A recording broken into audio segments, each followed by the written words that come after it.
ఏపీలో జరుగుతున్నటువంటి పరిణామాలు అంటే 1 year కంప్లీట్ అయింది. అవును, 1 year కంప్లీట్ అయ్యింది. 1 yearలో వాళ్ళు సరే చంద్రబాబు నాయుడు గారు ఏదైతే సంక్షేమ హిమ్సెల్ఫ్ గివెన్ ఆపర్చునిటీ, అంతటి రాజకీయ చతురతుడు, రాజకీయ చాణుక్యుడు, అపర జ్ఞానశీలి, అద్భుత సాంకేతిక విజ్ఞాన నిపుణుడు, అంతటి మహోన్నత వ్యక్తి 70 ఏళ్ల వయసులో కూడా బురదలో నడిచి తిరిగి ప్రజల కోసం కష్టపడ్డ వ్యక్తి నోరా వీపుకు చేటు దేకే అన్నట్టుగా నోటితో నేనేమీ చేయలేను, డబ్బులు లేవు, హామీలు లేవు, పథకాలు లేవు, ఇప్పుడు నేను మీకేమీ చేయలేను అని తనకి తానుగా కూర్చున్న కొమ్మని నరుక్కున్న చందాన చేసుకున్నాడా అని బాధ కలుగుతోంది. అనౌన్స్ చేశాడు కదా, ప్రజలు అర్థం చేసుకున్నారు అనుకోవచ్చుగా. ప్రజలు ఆయన ఇప్పుడున్నటువంటి రాష్ట్ర ఆర్థిక టీడీపీ కార్యకర్తలు అందరూ అర్థం చేసుకుంటారు, టీడీపీ కార్యకర్తలు అందరూ అర్థం చేసుకుంటారు, జనసేన కార్యకర్తలు అర్థం చేసుకోక తప్పదు. మీరు ఒకటి గ్రహించండి గురుగారు, అంటే మీకంటే నేను అంటే జ్ఞానంలో కానీ దేంట్లో కానీ ఎక్కువ కాదు. ఒకటి పర్వాలేదు, ఎస్, ప్రభుత్వం మారాలి అనుకునే గట్టి నిర్ణయంతో సంక్షేమ ఫలాలు మాకు అవసరం లేదు, ముందు ఈ రాక్షస పాలన నుంచి బయటపడాలి ఈ రాష్ట్రం.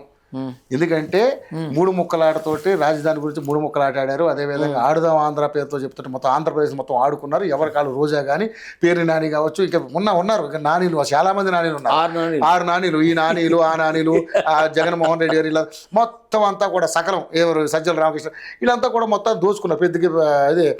పెద్దిరెడ్డి రామచంద్రారెడ్డి ఇలాంటి వాళ్ళందరూ కూడా మొత్తాన్ని ఆంధ్రప్రదేశ్ దోచుకున్నారు. కాబట్టి ఈ పాలనతో ఇసిగిపోయి సంక్షేమ ఫలాలు ఇప్పుడు చంద్రబాబు ఇవ్వలేను అన్నా కూడా ప్రజలు ఏం పట్టించుకునే పరిస్థితిలో లేరు. ఇంకో 2-3 ఏళ్ళు ఉంటారుగా వీళ్ళే, తర్వాత ఎందుకు అనుకోకూడదు? మీరు ఎందుకు అనుకోవాలి? అంటే సంక్షేమ ఫలాల కోసం ఉన్నారు. ముందు రోడ్డు డెవలప్ అయ్యాయిగా బ్రహ్మాండంగా. అట్లా జనం కూడా ఏం మాట్లాడుతున్నారు తెలుసా అండి మీకు? అక్కడ చాలా మంది అంతే ఏమని మాట్లాడుతున్నారంటే రోడ్లు బ్రహ్మాండంగా కాదు, నాకు తెలీదా? చెప్తున్నా, నాకు తెలీదా? అదే మీకెందుకు తెలియదు కానీ చెప్తున్నా. అవి కూడా కొన్ని ఫీడ్బ్యాక్ తీసుకోవాలి కదా మనకి. ఖచ్చితంగా జరగబోయేది ముందే చెబుతూ నారసింహుడి బిడ్డ బతుకుతున్నాడు ఈ రోజు వరకు. అది అడిగితే నా లోగిలిలోకి వస్తే నా వాడవుతాడు, బయట వాళ్ళ గురించి నేను ఎందుకు మాట్లాడతా? కానీ ఇప్పుడు నువ్వు నన్ను అడిగావు కాబట్టి చెప్తున్నా. 5 ఏళ్ళు నికృష్టపు పాలన భరించాము అని అన్న ప్రజలే మరి ఎందుకు మాధ్యమాల్లోకి వచ్చి ఇలా మాట్లాడుతున్నారు? ఏమని మాట్లాడుతున్నారు చూడలేదా? ఏమని? అదేంటి చంద్రబాబు అంటే ఇప్పుడు నేను చంద్రబాబు నాయుడికి వ్యతిరేకిని కాదు, జగన్మోహన్ రెడ్డి ఫ్యాన్ అంతకన్నా కాదు, నేను ఎవరిని కాదు, నేనే ఒక మనిషిగా మాట్లాడుతున్నా. వెన్నుపోటు దినమని అన్నారు. ఎవరికి వెన్నుపోటు పొడిచారు? ప్రజలు అన్ని పొంది జగన్ని ఓడించి వెన్నుపోటు పొడిచారు. ఇప్పుడు జగన్ ఎందుకు లేడు అంటే మా నాయకుడిని వెన్నుపోటు పొడిచిన కారు కాబట్టి వెన్నుపోటు దినమని మేము ప్రకటించి మేము చేస్తున్నాం అని కొంతమంది అన్నారు. కొంతమంది మాధ్యమాల్లో వాళ్ళ నాయకుడు వెన్నుపోటు పొడిచారని కాదు, ప్రజలకి చంద్రబాబు నాయుడు జగన్మోహన్ రెడ్డి మన ఎవరైతే ప్రజలకి చంద్రబాబు నాయుడు పవన్ కళ్యాణ్ లోకేష్ వెన్నుపోటు వాళ్ళు చేశారు, ఇవ్వకుండా వెన్నుపోటు పొడిచారు కదా. ఇప్పుడు 2 రోజుల క్రితం నేను మాధ్యమాలు చూసా. ఏ ప్రజలైతే అన్ని రకాల వసతులు, అన్ని రకాల డబ్బులు అవేవో అకౌంట్ లో వేసాడు కదా, 18,500 ఈ జగన్ అప్పటి ప్రభుత్వంలో మొత్తం అందరికీ కూడా అకౌంట్స్ లో డబ్బులు వేసుకుంటూ వెళ్ళాడు కదా. వాళ్ళందరూ మాట్లాడతారు కదా జగన్ కి పాజిటివ్ గా. అప్పుడు మాకు ఈ టైంకి డబ్బులు వచ్చేవి, ఈ టైంకి ఇలా వచ్చేవి, ఇప్పుడు చంద్రబాబు నాయుడు వచ్చాక మాకేమీ రావట్లేదు. ఒక మాట చెప్తా, ఎలా వచ్చేవి? డబ్బులు ఎలా వచ్చాయి అసలు? నేను అదే అంటున్నా. డైరెక్ట్ గా జగన్మోహన్ రెడ్డి డైరెక్ట్ గా ఇచ్చాడు, ఎవడబ్బ సొమ్మైనా కానీ. చంద్రబాబు నాయుడు యొక్క విధానం ఏంటి? నా దగ్గర లేవంటున్నాడు. చంద్రబాబు నాయుడు యొక్క విధానం ఏంటి? He will create the employment. Okay, he will create the employment. ఆ ఎంప్లాయ్మెంట్ క్రియేట్ చేసిన తర్వాత అతను తీసుకునేటటువంటి పే ప్యాకేజెస్ లో నుంచి ట్యాక్స్ రూపంలో మళ్ళీ గవర్నమెంట్కి వస్తుంది. ట్యాక్స్ రూపంలో government. This is the exercise which is happening. ఈ ఎక్సర్సైజ్ జరుగుతుంది. అక్కడ జగన్మోహన్ రెడ్డి ఏం చేశాడు? ఈ సోదంతా ఎందుకంటే డైరెక్ట్ గా ఇచ్చేశాడు, అంతే. అర్థమైందండి నీకు? 2 క్లియర్ గా చెప్తున్నా నేను. అక్కడ అది కరెక్ట్ కాదు, ఇక్కడ ఇది ఎంతవరకు కరెక్ట్. ఇప్పుడు నా దగ్గర డబ్బులు లేవు, నేను హామీలు అమలు పరచలేను అన్నారు. మరి నెక్స్ట్ ఎన్నికలకి ఏమంటారు? నెక్స్ట్ ఎన్నికలకి డబ్బులు వచ్చేస్తాయా? లక్షల కోట్లు వచ్చేస్తాయా? ఆంధ్రప్రదేశ్ జనం ఇప్పుడు ఇచ్చే సంక్షేమ ఫలాల గురించి ఆలోచించట్లేదు. ముందు ఆంధ్రప్రదేశ్ డెవలప్ అవ్వాలి, రాజధాని నిర్మాణం జరగాలి, పోలవరం ప్రాజెక్ట్ నిర్మాణం జరగాలి, ఉద్యోగాలు రావాలి, కంపెనీలు రావాలని మాత్రం ఆలోచిస్తున్నారు. ఎందుకంటే సరే జగన్మోహన్ రెడ్డి గారు ఆయనకున్నటువంటి నాలెడ్జ్ తోటి ఆయనకున్న కొంత క్వార్టరీని 40% ఏర్పాటు చేసుకుని ఉండొచ్చు. ఆ 40% ఓట్లు అయితే చాలు నాకు అనుకున్నాడు ఉండొచ్చు. కానీ 60% ఉన్నారు కదా, 60% ఎవరికి వేసారు ఓట్లు అనేది కూడా ఆయన కూడా ఇప్పుడు మననం చేసుకుంటాడు. నాన్న ఒక మాట చెప్తా విను. జగన్ ఇష్టపడేవాడు జగన్ కరెక్ట్ అంటాడు, నేను అదే అంటున్నాను. చంద్రబాబు నాయుడు ఇష్టపడేవాడు చంద్రబాబు నాయుడు కరెక్ట్ అంటాడు. కానీ రాజకీయం ఎప్పుడు ఒకలాగా ఉండదు నాన్న. ఉండదు. లాస్ట్ మినిట్ లో మొత్తం మారిపోతుంది. చూసాం కదా మొన్న, మొత్తం మారిపోతుంది. ఇప్పుడు ఏదైతే ఇప్పుడు ప్రస్తుత పరిస్థితిలో ఉందో అప్పుడే దీనమ్మ గడుపు గాలిపోను ఇంకా 1 year అయింది అవునా, అప్పుడే మొదలెట్టేశారు సర్వేలు. ఎవడు దోచినట్టు వాడు సర్వేలు మొదలుపెట్టేశారు. ఇక్కడ మా అన్న వస్తాడు, ఇక్కడ టీడీపీ పోతుంది, మొదలెట్టేశారు అప్పుడే. ఇక్కడ అసలు ఇక్కడ తెలుసుకోవాల్సింది ఏంటంటే 2027 జమిలీ వస్తే పరిస్థితి ఏంటి, ఎన్ని క్లియర్ అవుతాయి, ఎన్ని రకాలుగా ఇబ్బందులు పడతారు జనాలు, రేపటి రోజున ప్రజలకి నోటిఫికేషన్ ఎలా వస్తుంది. నేను కూడా ఇక్కడ కీలక పాయింట్ ఒకటి అడుగునా శర్మ గారు. ఇప్పుడు జగన్మోహన్ రెడ్డి గారు వైనాట్ 175 అనే నినాదంతో వెళ్ళారు. 30 ఏళ్ళ అధికారంలో మనమే ఉండబోతున్నాం అనే నినాదం వెళ్ళారు. ఎందుకు వెళ్ళారంటే వీళ్ళందరికీ మనం డబ్బులు పంచిపెట్టాం కాబట్టి కదా, ఆ డబ్బులు తీసుకుని చచ్చినట్టు బానిసలుగా కట్టు బానిసలుగా వీళ్ళకి ఏం చేయకపోయినా వాళ్ళు చేస్తారని నమ్మకం ఉండొచ్చు. బిస్కెట్లు వేసినట్టు ఇలా డబ్బులు పడేస్తే ఆ ఓట్లు మనం దండుకోవచ్చని ఒక అపోహలో ఆకట్టుకుని ఉండొచ్చు. అది ఆయన స్ట్రాటజీ. ఆకట్టుకొని ఉండొచ్చు అనే బదులు అలానే చేశాడు, అలాగే చేశాడు. నిర్ధారణ చేద్దాం అని అలాగే చేశాడు. ఆ జనం అందరూ కూడా నాకు ఓటేస్తారనుకునే వెళ్ళారు. ఏమైంది మరి 11 ఎందుకు వచ్చినాయి ఆయనకి? 11 ఎందుకు వచ్చినాయి మరి? జనమందరూ కూడా అలా ఆలోచించుంటే మరి నిజంగా ఆయనకి లాస్ట్ మినిట్ లో వాళ్ళు చేసిన కీలకమైన తప్పిదాలే వాళ్ళకి ఆ స్థితి వచ్చేలా చేశాయి. ఏంటంటే నీ ఆస్తి నువ్వు కొనుక్కున్నావు, నీకు డాక్యుమెంట్ ఇవ్వను, నా దగ్గరే పెట్టుకుంటా. ఎంతవరకు కరెక్ట్? అదే కదా. ఏ నిర్ణయాలు ఒకటి కాదు, తుగ్లక్ నిర్ణయాలు కాకపోతే ఏ నిర్ణయాలు ఇక్కడ ఒకటి కాదు నాన్న. ప్రభుత్వ పరంగా ఏదైతే కొన్ని నిర్ణయాలు ఎట్టి పరిస్థితిలో చెయ్యకూడదో అవే తీసుకొని పూర్తిగా విధ్వంసకర స్థితికి వెళ్ళిపోయారు. నా ఆస్తి, నా డాక్యుమెంటు, నా పేరు నా దగ్గర ఉండాల్సింది ఏదో హైపోర్టికేషన్ చేసినట్టు మార్టిగేజ్ చేసినట్టు గవర్నమెంట్ దగ్గర ఉంటే ప్రజలు ఎందుకు ఒప్పుకుంటారు?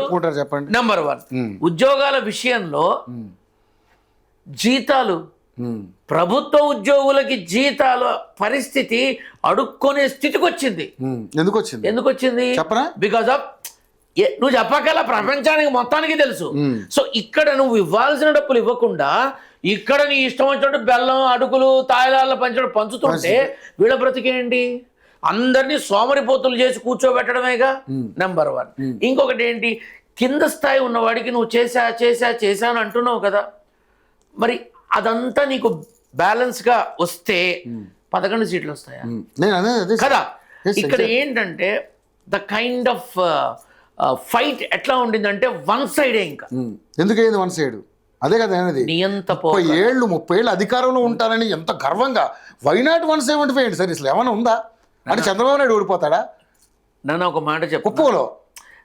ఇక్కడ చంద్రబాబు నాయుడు అనేటువంటి కేసీఆర్ ఓడిపోవాలి మరి అంత వ్యతిరేకత. చంద్రబాబు నాయుడుని ఎప్పుడైతే జైల్లో పెట్టే ఆలోచన వచ్చిందో అప్పుడే పతనం అయిపోయింది.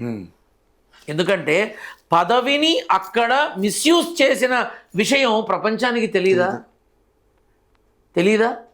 సో కొన్ని తప్పులు ఏవైతే చివరి 1 సంవత్సరంలో జరిగాయో అవి ఈరోజు ఈ స్థితి తీసుకొచ్చాయి. అదే అంటున్నా సార్. అదే కానీ ఇంకా మనం ఎక్కడ ప్రాబ్లం చేసుకున్నామో, ఎక్కడ ప్రాబ్లంలో ఇరుక్కున్నాం, మనం ప్రజలకు ఎక్కడ దూరం అయ్యామని ఆలోచించకుండా వెన్నుపోటు దినాలు అంటే ఏంటిది గడప గడపకి ఎవరికండి ఎమ్మెల్యేలు గడపడకపోతే అమ్మనా బూతులు తిట్టారు. వాళ్ళ భవిష్యత్తు ఏదో అప్పుడే తెలిసిపోయింది. గడపడి కార్యక్రమం ఏంటండి? ఏం కార్యక్రమాలండి అయినా నాకు అర్థం కాదు. వాళ్ళకి సంబంధించినంత వరకు వాళ్ళు చేసింది కరెక్టు అనే విధానంలో వెళ్ళారు కదా. కానీ ఇప్పుడు ఏమవుతోంది, ఇక్కడ టీడీపీ యొక్క విధానంలో, ప్రభుత్వం యొక్క విధానంలో వాళ్ళు పూర్తిగా పరిపాలన, పూర్తిగా ప్రజలకి చేసే సంక్షేమ విధానము, పథకాల విధానము, హామీల విధానం మీద పూర్తి దృష్టి పెట్టి వీటిని పక్కకి నెట్టేస్తే ఖచ్చితంగా అప్పుడు తప్పకుండా మంచి జరుగుతుంది. కానీ ఇప్పుడు వస్తున్నటువంటి ఈ విధానం ఏంటి, వైసీపీని పూర్తిగా అడగదొక్కి దాన్ని భ్రష్టుపాలు చేసి పూర్తిగా అందరినీ సమూలంగా నాశనం చేసే పనిలో ప్రభుత్వం ఉంది అనేది ఒక వాంటెడ్లీ చేస్తున్నటువంటి ప్రాపగాండ. అది తప్పు. ఏ పార్టీని ఏ పార్టీ కూడా నాశనం చేయలేదు సార్. నేను చెప్పేది విను. అలాగ కూటమి ప్రభుత్వం ఆలోచిస్తే అది తప్పే. ఇప్పుడు అది చెప్తున్నా, ఎందుకంటే టీడీపీ మీద కూడా అంతకుముందు వైసీపీ అలాగే ఆలోచించింది. వాళ్ళు చేశారు కాబట్టి వీళ్ళు చేస్తున్నారు అనేది బలంగా వెళ్ళకూడదు. గుర్తుపెట్టుకో, బలంగా వెళ్ళకూడదు. చేయట్లేగా వీళ్ళు. ఎవరు? నేను అదే అంటున్నాను అన్న, కొన్ని బయట పడుతున్నా కొన్ని బయట పడకపోయినా ఇది నిజం.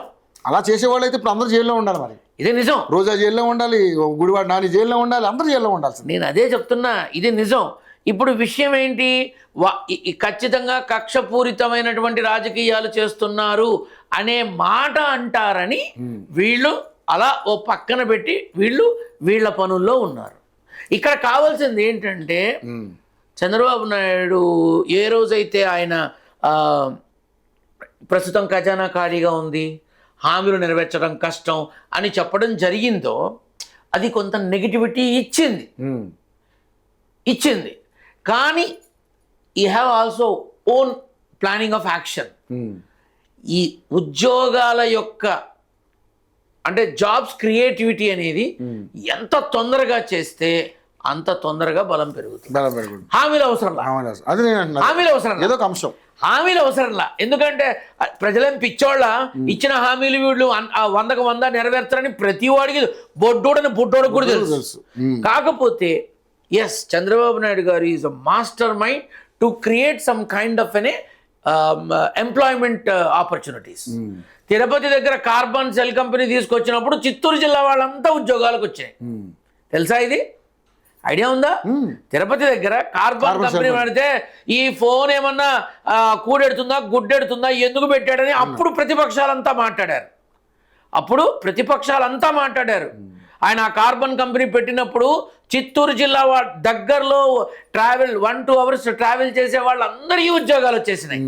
అప్పుడు అన్నారు ఈ మాట, ఈ ఫోన్లు ఏమన్నా కూడెడతాయి గుడ్డెడతాయి అంటే ఇవాళ లెట్రిన్కి వెళ్ళేటప్పుడు కూడా ఫోన్ పట్టుకొని లోపలికి వెళ్ళి ఫోన్ చూస్తున్నారు. అంటే మొబైల్ యొక్క ఎస్టాబ్లిష్మెంట్ ఎక్కడ దాకా వెళుతుందో ఆ రోజే ఆ మనిషి చూడగలిగారు. కాబట్టి he has created in that way. అంతకుముందు విజన్ 2020 అన్నా ఆయన అవహేళన చేశారు. ఇప్పుడు విజన్ 47 అన్నా కూడా అవహేళన చేస్తారు. హైటెక్ సిటీ నుంచి ఇప్పుడు ఏంటంటే ఏపీలో హామీలు 100% కావు, పథకాలు 100% కావు, ఎట్టి పరిస్థితుల్లోనూ కావు. కానీ నా లెక్క ప్రకారం అవి ఆలోచించే పనిలో కూడా ప్రజలు లేరని నేను అనుకుంటున్నాను. అవన్నీ ఎందుకు, వాళ్ళకి ముట్టాల్సిన ముట్టాయిగా, ఇంకెందుకు ఆలోచిస్తారు? ప్రజలు అనబడేటటువంటి వాళ్ళు తప్పు జరిగితే కాలర పట్టుకోగలరా? వెళ్ళి వాళ్ళ ఎమ్మెల్యే కాలర పట్టుకోగలరా? లేదు. ఎందుకని? ఎవడికి ముట్టాల్సిన తాంబూలం వాడికి ముట్టినప్పుడు ఎవడు అడగడు, యాక్సెప్ట్ చేస్తారు, చెయ్యాల్సిందే. ఎందుకని? నువ్వు లాభపడ్డావు, అడిగే హక్కు నీకెక్కడిది కదా. సరే, అది నాకు అప్రస్తుతం. కానీ ఇక్కడ ఏమవుతోందంటే చంద్రబాబు నాయుడు అనబడేటటువంటి వ్యక్తి ఈజ్ ద క్రియేటర్. పారిశ్రామిక రంగంలో ఉద్యోగాల కల్పనలో చాలా అద్భుతమైనటువంటి అవగాహన ఉన్న మనిషి. కాబట్టి రానున్న 2 సంవత్సరాల్లో దీనికి సంబంధించి ఒక మంచి అడుగు పడుతుందని నేను నమ్ముతున్నా. ఖచ్చితంగా పడుతుంది. ఎందుకని? Already the lands has been decided for the industries.